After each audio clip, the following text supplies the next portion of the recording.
Hello everyone, this is Pete from LMN. Thank you for joining us today for our inaugural LMN Speaker Series webinar. At LMN, our focus has always been to help you grow your business.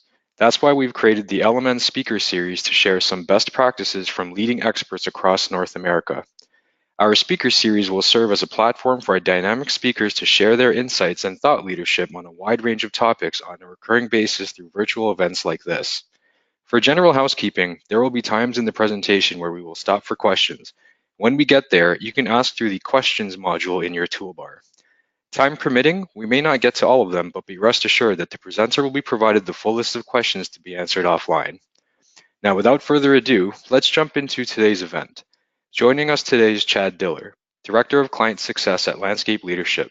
His topic today is of great interest to many landscape contractors, which is pricing. Over to you, Chad.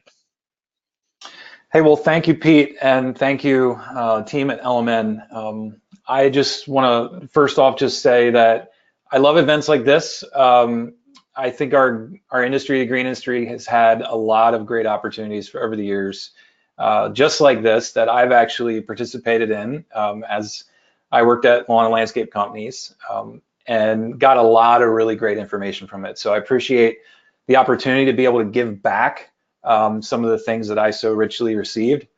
And I think you'll know if you follow me on social media that I'm the type of person that when I learn something that can help somebody, I love to share it.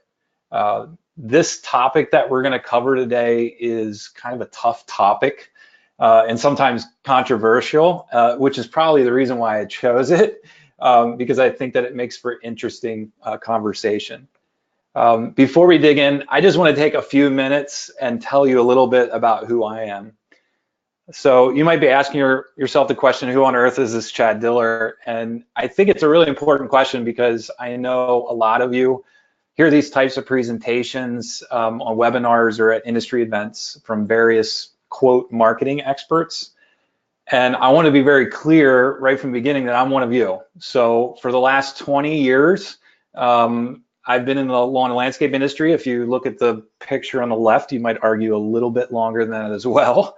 I've held all sorts of certifications as I worked in the industry, those from NALP and the International Society of Arborists. And I did the work for many years. So I did the production work. I've sold millions of dollars of this type of work right to clients. And eventually I ended up landing in what I consider my sweet spot, which is marketing. And for many years, I worked for a $13 million company in Pennsylvania and helped them grow. Over the years, like I said, I've participated in these webinars in the past, and my boss actually that owns Landscape Leadership, Chris Heiler, that's how I got to know him. He used to do some webinars for another industry organization. And about 3 years ago, I decided to come work for him. So I say that because I do have a deep appreciation for the webinar format. We work with lawn and landscape companies exclusively, helping some of the most innovative companies in the industry grow. So that's enough about me. I want to dive into the topic. I hope that helps my perspective on this. The topic today I titled "Your Prospect's #1 Question and Your #1 Opportunity." And as you can see from the opening slide, we're going to be talking about pricing, specifically something I like to call price guidance, which I'll get into a definition of that in a little bit. So give you a brief agenda for kind of sub-points of this, how we're going to accomplish this today. We're going to kind of focus on 4 different areas. They're going to kind of bounce back and forth a little bit because they're so related, but we're going to first talk about how has sales and marketing fundamentally changed? And as we face that change, why does it demand that we change as lawn and landscape companies? Of course, that brings up a lot of questions and concerns. So we're going to have some time to cover some of those about what our concerns might be about adapting to this. And I want to try to illustrate for you how some companies that are very innovative in our industry have started doing this already and how it's been better for not just them, but also their prospective clients. So if I posed to you a challenge to guess what my 14-year-old son does regularly on his phone, you'd probably guess gaming and messaging, which you'd be right. But one of the other things that you might be surprised to learn is something else he spends a great amount of time on, and that is seeing how much things cost. We all know that there's billions of items that you can research price on. Even intricate home maintenance and improvement services, you can find information out there. And just about a month ago, he actually came in and was asking me some questions. He was researching the cost to convert our house to solar, which completely surprised me. And so he was finding all kinds of information about cost and ROI about that online. So I think we recognize that, sales and marketing has really changed, right? I know you might be saying, okay, well, he's 14 years old. Our target clients, they're more kind of in that 35 to 60-year-old range. But I think we all recognize the fact that this generation is drastically influencing every generation that's alive today. This powerful change it's underway. It's already been happening. And I think back, if you kind of think back a little bit and kind of ponder how you sold, how you bought things, how you researched products and services 5, 10, or 15 years ago, it's very, very different today.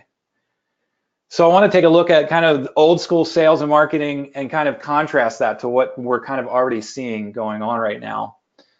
I think this is important because sadly, I deal with lots of green industry companies on a weekly basis, and as a rule, our industry is behind the curve on this.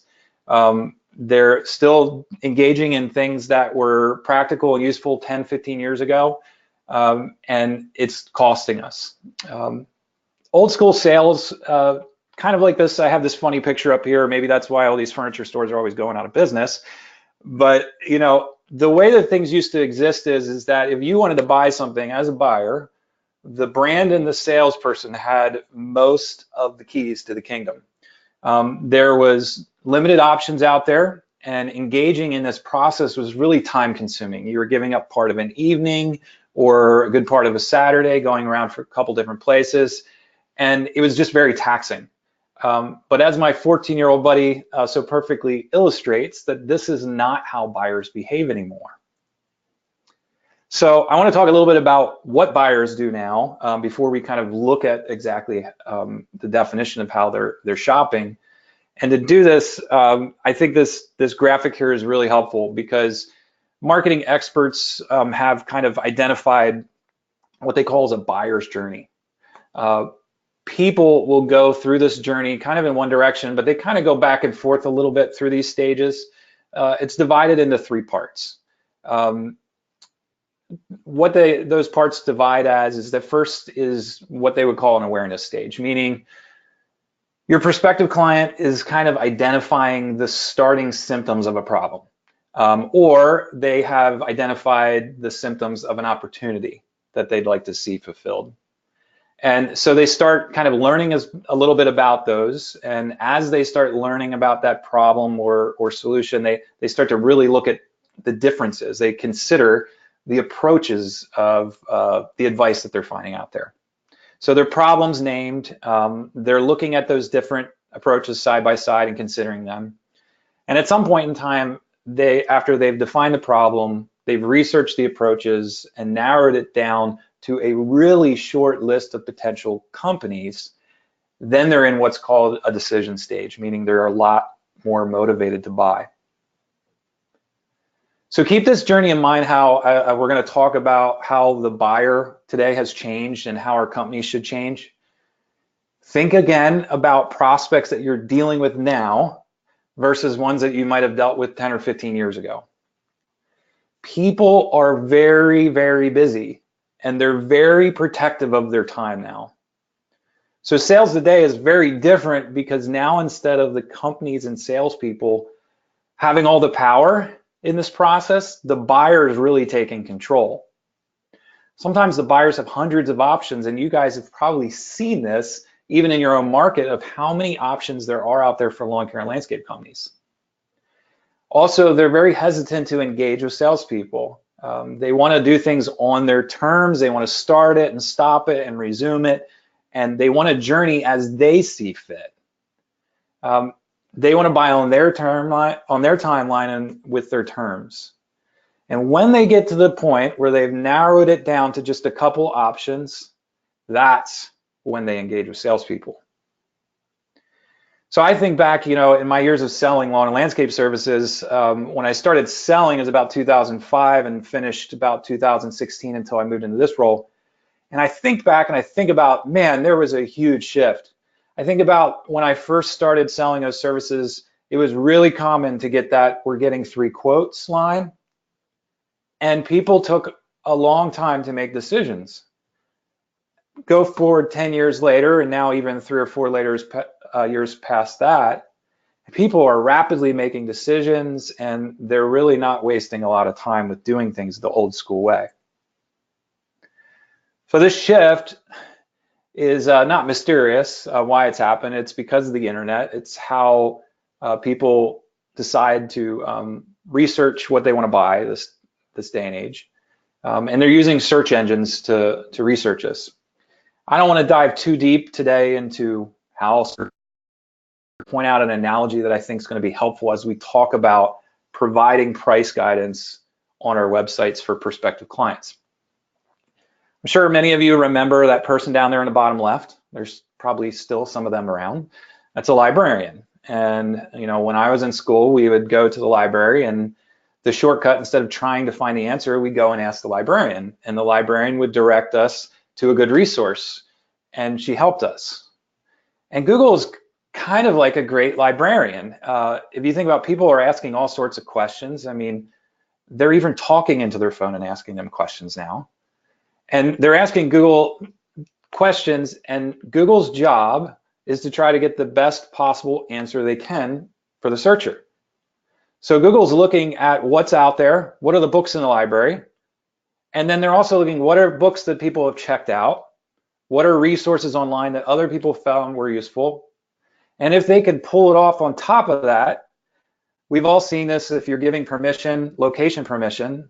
So Google is also seeing, is there a great answer, it's relevant, and is it near to you? So I use this as an example, and this is a real life example right here in the top, in the right side of the page here, that I searched for what the cost of an outdoor kitchen is. And you can see within the top 3 listings that came up in that question, there are 2 resources, one's actually placed twice, with an answer to that. And that's a company that's near me.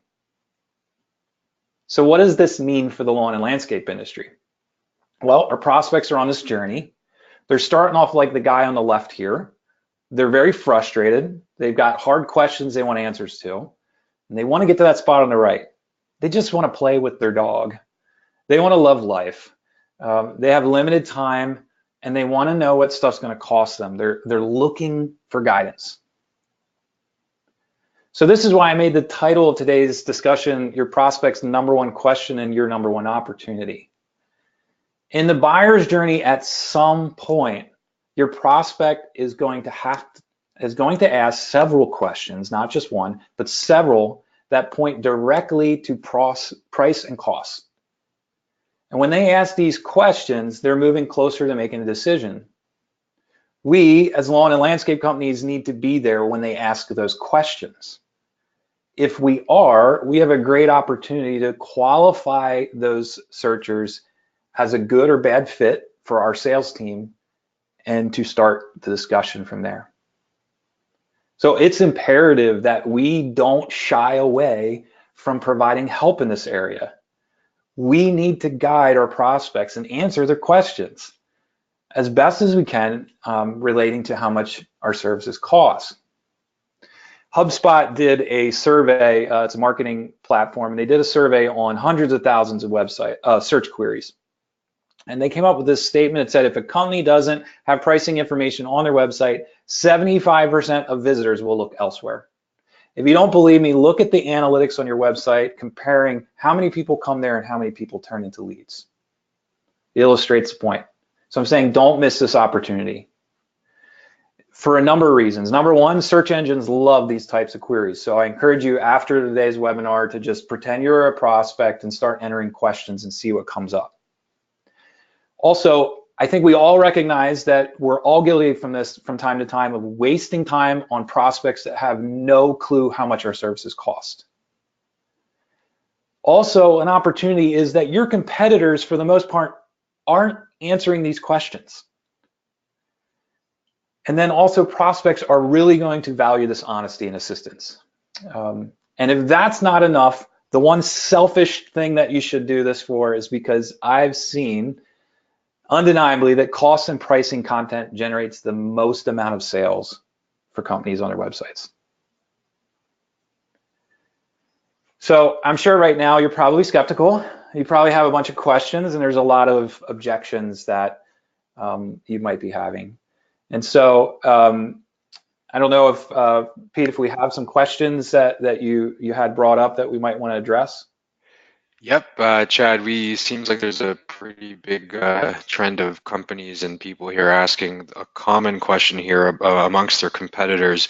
They're worried that if they face their pricing up front, that their competitors will know what they charge. Yeah. Okay. That's a good one. Well, we can cover that. Yeah. Did you have any other ones, or you want to just go through that one first? Yeah, you know what? We'll go through that one first, and I'll bring up the other summary ones. Okay. Well, that's a legitimate concern. So I always like answering questions with another question. I know it's annoying, but I think it's helpful. So let me ask you a question. If you're higher in price and someone comes and realizes your prices are high and they're a price shopper, wouldn't you want them to go to your competition? Do you want to be the cheapest person out there? Remember the subtitle of today, it's about landing the right prospects. So even in best case scenario, you're lower in price than your competition. It may spur your competition to lower their prices to try to meet you. It'll just make your pricing even more palatable. So I understand the objection, but the benefits far outweigh the concern on that one. Did Yep, you have other ones? and then a few other ones were, what if we want to price out our lawn care but don't know how big their lawn is? Okay. What if our prospects wants to call us first? If we put it on our website, they may not call. Mm-hmm. And won't our pricing scare some people away? And from a design build example, there are just way too many variables to price jobs out this way. All right, that's a lot of really great questions. I think most of the slides that I'm going to kind of follow with some of these examples are going to answer a lot of those questions, and possibly even some other ones you might have rattling around there. So, all right, we'll keep rolling here and get into those. Well, let's start with something really simple. Lawn care, this is a pretty simple example, and this is an example from Oasis Turf in Cincinnati. Chemical lawn care, it's based on a fairly simple chart. You got square footage, you got treatments that price based off a chart, and boom, you get a price. So the one objection, we said, like, what if we don't know their lawn size? This is a great starting point, though. So if you look down farther on this page, I didn't capture the whole page, but you'll see there's some fine print that bases that price off of. So this is giving them several tiered options, example pricing. There's a little fine print down lower. And this is the page on this website that generates the most amount of leads. In fact, Oasis generated 2,000 paid customers last year through their website by doing this. I'll show you another example. This is another lawn care company that's near me, and they even go a step beyond this. They actually even let people, select another factor in here with the size of their lawn, and they can kind of choose between these different program options. So you might be asking yourself a question. I mean, I sold lawn care. I understand this. People buy a program off a mail offer, and you go out there and you go, wow, this place is a mess. They need a lot more than us spraying their lawn. And again, we can have fine print in this. This is meant to kind of clarify, to gain some interest right away. You can have this subject to inspection on the lawn. If the lawn needs to be renovated, you can say, okay, time out. Let's look at this first. But remember, this is a way to guide them, to kind of help them put themselves in a couple of buckets. I'm a big fan of the 3 option. There's been a lot of studies that have shown that if you give people 3 options, that probably 65 to 70% of them will go right for the middle option. The next largest group will actually go for the top option, and the last group will go for the basic, like down the bottom of the barrel. So this is just another way to get that information. Another example, 3 options. This is, you can even do this for plant healthcare, which I know is really subjective, plant size, all that stuff. This is Joshua Tree Experts. It's a company that has like a 4-visit, 6-visit, and 8-visit program. if you'd read down far in the page, there's some fine print about, the approximate property size. And again, you're basically walking into a sales situation and knowing, is this a type of prospect that says, I will do anything that it takes to get this looking right? Or I want the cheapest solution possible, or am I in the middle of the road? So that's a great piece of information to have, so you don't waste the time in the middle of the sales conversation with your prospect trying to figure those things out. I think one of the other questions that you had said was something about design build. I know some of you are sitting here and you're saying, this is great, lawn care, spraying trees, that's easy. But when you start getting the design build, I mean, we've got way too much stuff that we have to consider. So I could say to you that you can do this for that, and you should. This is an example from a design build company. It's the example that we used earlier from the Google librarian. And this company actually positions an interactive calculator on their website. So prospects can select from 24 different items, like a patio or a kitchen or whatever. And within each item, they can choose kind of like a small, medium, or large option. And there's a vague description about kind of what that means. And as they add the items, you can see how it's doing it here. It kind of builds a rough cost, like kind of a loose range. And there's some fine print. And it also calls for action about filling out a form. So there's a couple different ways you can use something like this. So the first way you could do is you could just kind of openly position it on your website so that people could research and learn what things cost. The other thing you can do is kind of gate this, meaning they have to give you a little bit of information before they can get to the tool, which might be really helpful if your sales team is really hungry with following up with kind of lukewarm leads. And you can follow up with some more related content about price or specific features they're looking at. Or you can do what this company does. If you just say, this is way too much to put out there, what we can do is, after we have a conversation on the phone with a prospective client, and we need them to work through this exercise of clarifying their budget because they have no clue, we make them go through this. So again, you're guiding them, no matter if it's in the awareness stage or they're in the decision stage, you're guiding them. But I know there's still many of you that are sitting here like Homer, and you're saying, there's no way, Chad, we can't do this. There's commercial maintenance, all this stuff. There's way too many variables. We need so many data points to even get close in the ballpark. And I want to tell you that this is still no excuse for not offering price guidance. You're the guide. It's your job to take a lukewarm website visitor that comes to you and turn them into a hot lead for your sales team. That takes time, and it also takes some valuable discussion and some resources that they can use. So just remember the journey. There's all types of things, different types of content you can position in different parts of the buyer's journey here to do this.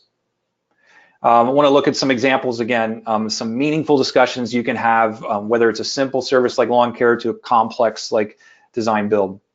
This is an example for something simple. This is a comparison guide that Oasis has on their website that generates a lot of leads for people that are just starting to become aware or considering different potential companies. It has a lot of information in there about Oasis. They're completely visible with that. And then we use objective information that's on their competitors' websites to talk about what they offer, what they don't, pricing, that sort of thing. And then a lot of the answers as far as price goes are empty for competitors. So what does this do in your mind if you're a prospective buyer? You see a lot of information over here and very uncertain, missing information. It makes you trust one brand, and it makes you kind of skeptical of the other one. Why aren't they putting that information out there?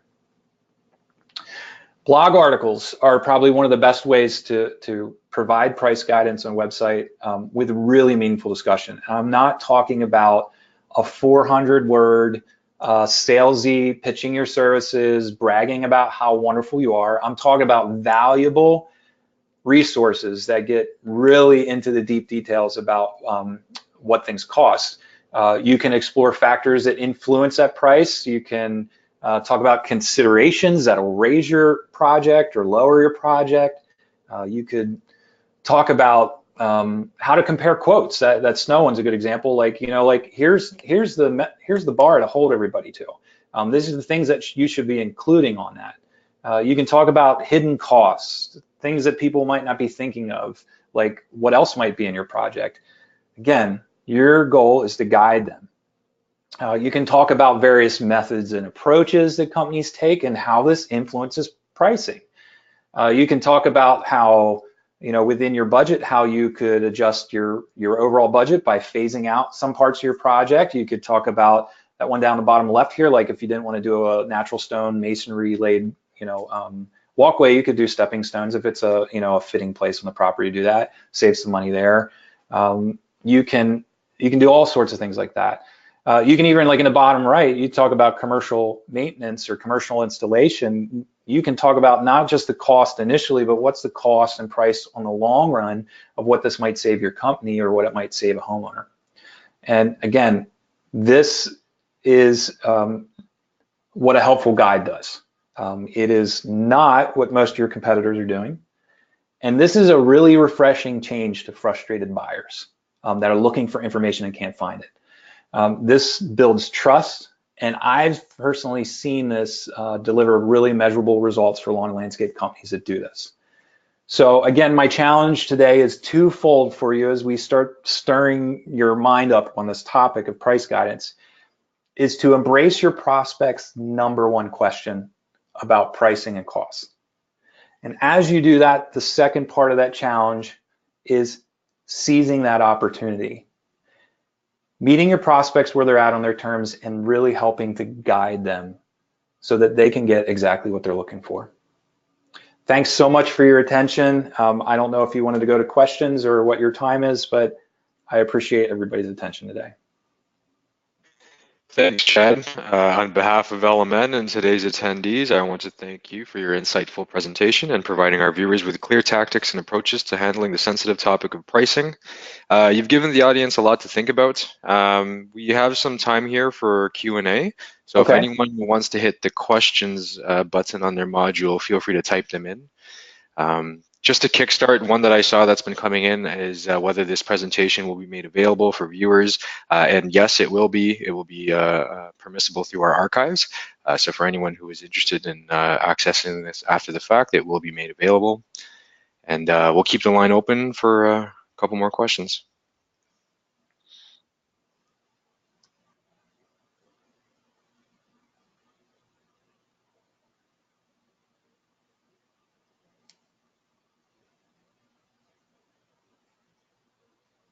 All right, one question just came in. So from Jennifer here, how often should you update your pricing?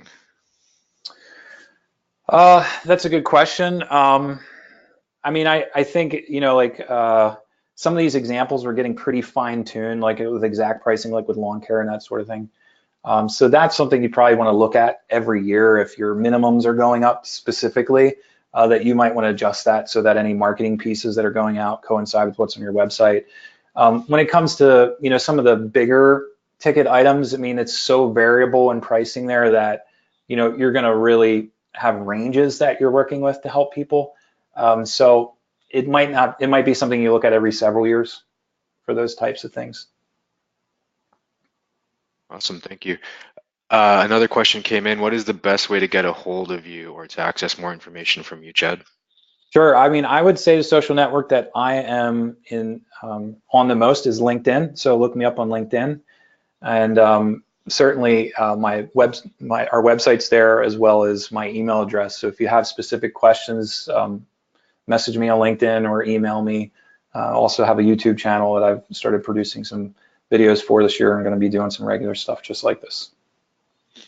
Awesome. And we have a question here from Charles. So before I get to Charles' question, anyone else who have any questions, please get them into the questions module before we wrap it up.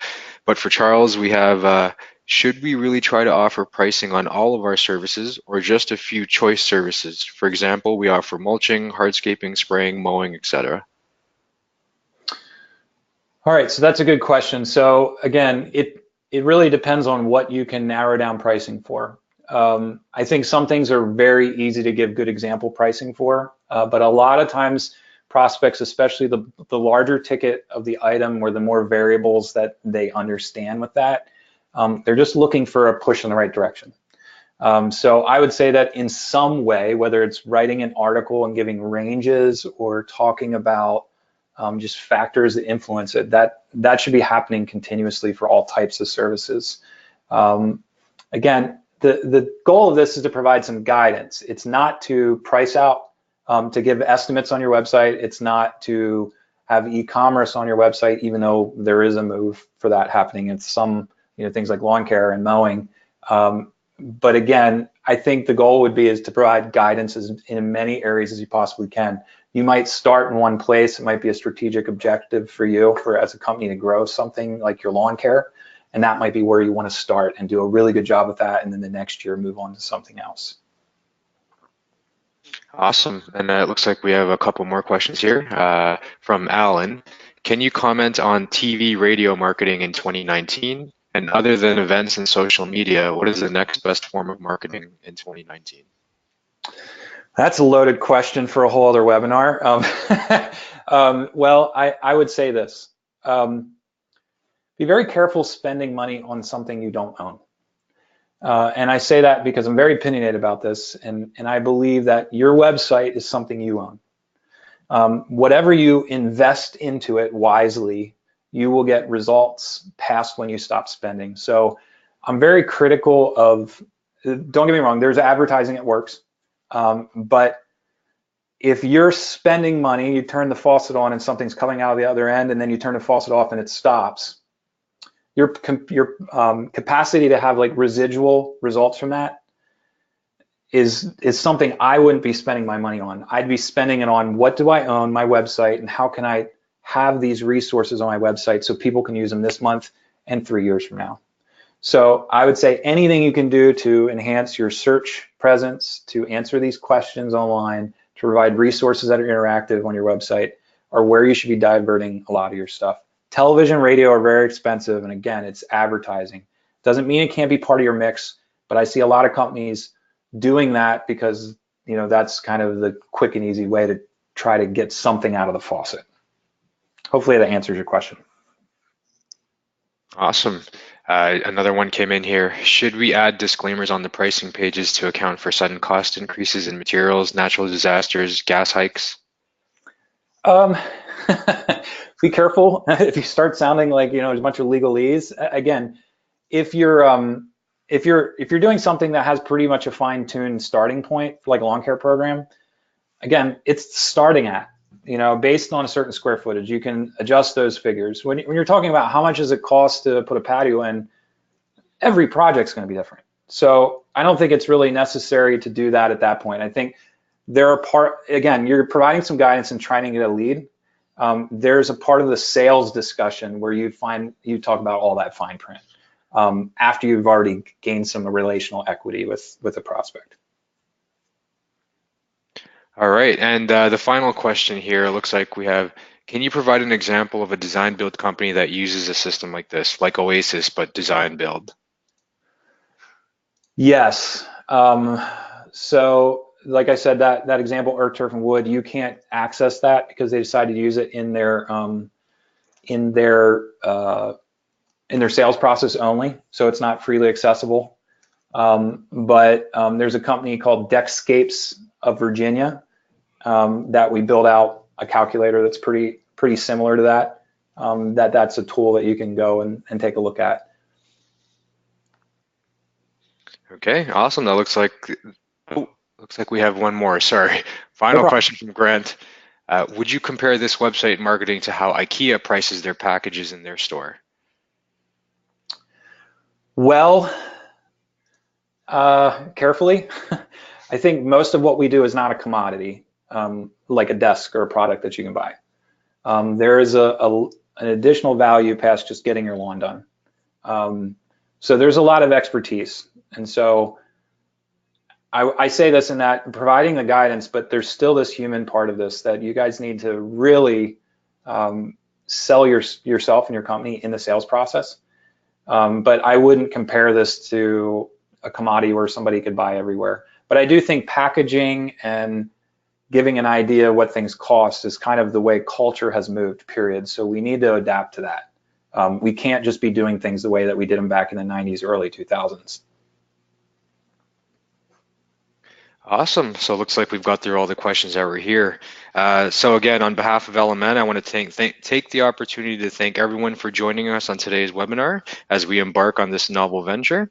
Check out our upcoming lineup for the speaker series by visiting golmn.com/speakers-series to see future events. Thanks for taking the time out of your day to join us, and we look forward to having you in the future. Cheers.